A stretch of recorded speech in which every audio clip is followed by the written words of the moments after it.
કુલ મળીને 8 આરોપીઓની અમે ડિટેન કર્યા। આ લોકો પાસેથી ઘણો બધો એવું સાહિત્ય મળી આવેલ છે જે કે જૈશ એ મોહમ્મદનો છે। એ લોકો આનો ગુજરાતી ટ્રાન્સલેશન પણ કરી રહ્યા હતા તાકી અહીંયા વધારે પ્રચાર પ્રસાર માટે એ લોકો સુધી આની પહોંચ બની શકે। જૈશ એ મોહમ્મદના ફ્લેગ પણ એ લોકોએ હાથથી બનાવ્યા છે। એ બાબતની આ લોકોએ તકરીરો પણ કરતા હતા।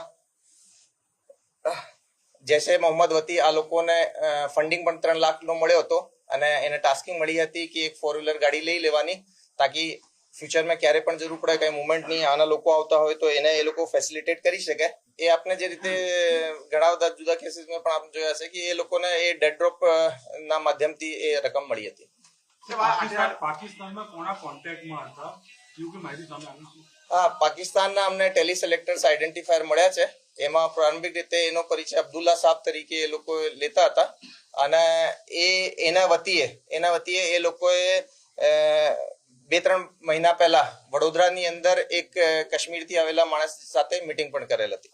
જે રીતે અમને લિટરેચર મળ્યા છે જેની અંદર કે ફિઝિકલી માણસની મીટિંગ એ કાશ્મીરી માણસની મીટિંગ આની જોડે વડોદરામાં થઈ છે।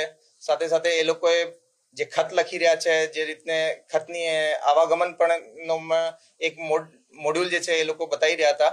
બુક્સ વગેરે લઈ રહ્યા છે તો એ ઓનલાઈન રેડિક્લેશન જેવું મોડ્યુલ નથી અને જે રીતે પૈસા અને ગાડી લેવાનો આ બધું ચાલી રહ્યું છે તો એનાથી અમને એ ઓનલાઈન રેડિક્લેશનથી વધારે જ એમાં લાગી રહ્યો છે। એ હું આપને કીધા કે મોટા ભાગે એ જે 8 આરોપીઓ છે એ ભાગડ અને એની આજુબાજુના ગામના જ છે। એમાંથી જેમ કે અહેમદ અને મુદસ્સીર બંને બ્રધર્સ છે અને એક જે મૌલાના છે એની કોલેજ મતલબ મદરસામાં ભણતા 2 છોકરાઓ આની જોડે જોડાયેલા હતા। એ લોકો જે ફિઝિકલી એ લોકોએ આજુબાજુના ગામના જ છે।